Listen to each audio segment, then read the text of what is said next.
Experts see Russia fingerprints on North Korea's new missile. Here's a summary of the article. Tokyo, the three new missiles North Korean leader Kim Jong-un has tested over the past week are eerily familiar to military experts. They look just like a controversial and widely copied missile the Russian military has deployed to Syria and has been actively trying to sell abroad for years. Ending a pause in ballistic missile launches that began in late 2017, and alarming North Korea's neighbors, Kim personally supervised the launch of the first missile from the country's east coast on Saturday and two more from the west on Thursday. The missiles were short-range and the launches do not mean Kim has decided to end his self-imposed moratorium on testing long-range missiles that could reach the United States mainland. The missiles bear a strong resemblance to the Russian-designed Iskander, a short-range, nuclear-capable ballistic missile that has been in the Russian arsenal for more than a decade. The Iskander missiles have long been a source of tension in Europe and were cited by President Donald Trump as a key reason behind his decision in February to break with the 1987 Intermediate-Range Nuclear Forces Treaty, which bans production, testing and deployment of land-based cruise and ballistic missiles with a range of 500 to 5,500 kilometers. According to Simon Wesman, a senior researcher at the Stockholm International Peace Research Institute, which tracks the global arms trade, Russia has used the Iskander missile in Syria. A United Nations embargo in place since 2006, when the North conducted its first nuclear test, prohibits supplying the North with major arms, including ground-to-ground missiles, and UN sanctions prohibit the transfer of ballistic missiles and related technology. This post received a score of 8,050, with an upvote ratio of 94%. Here are the top comments in response to this article. Enhance. You joke, but the shit they can see using their satellites, it's crazy. Surely no fingerprint level, but damn far too much detail.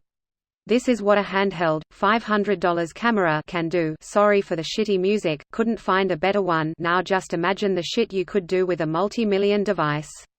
Diffraction is a real physical limiter when it comes to satellite imagery. You can get past it somewhat with multiple satellites.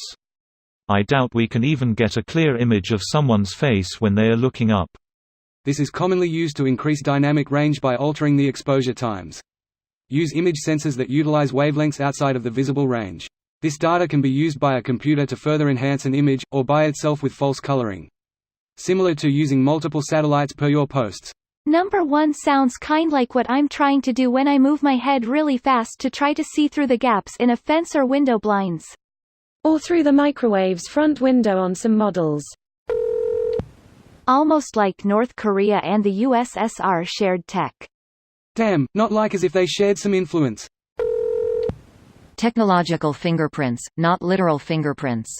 In layman's terms, this means that NK ordered missile parts off Amazon, RU. Article. It just looks like the Iskander missile, there is no mention or hint of actual Russian parts. If North Korea is producing an Iskander clone, it would not be the first country to do so. South Korea has what many believe is its own Iskander-inspired missile, the HYUN-M002. China also has a similar missile, called the DF-12 or M20 that was also configured with exports in mind. One of its buyers, Qatar, put them on display at a parade in 2017. It's almost impossible to visually distinguish the South Korean from the North Korean missile. Seems familiar. Nah fam, that shit is Russian. Damn, they didn't bother trying to disguise that shit at all. Very obviously Russian. The more Russia can destabilize that region, the more it hurts the US. It's very little wonder. Greater than the more Russia can destabilize that region, the more it hurts the US. It's very little wonder, it's their own fucking region. They share a border with North Korea. Don't think that's a core region for Russia.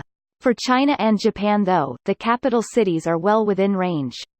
The biggest port city, naval base for Pacific Russian Fleet is right there near the North Korean border. I already read this last week in D.A. magazine. No worries. Trump will ask Putin and the truth will come out. HAHAHAHAHAHA. This video was automatically created by Reddit to speech.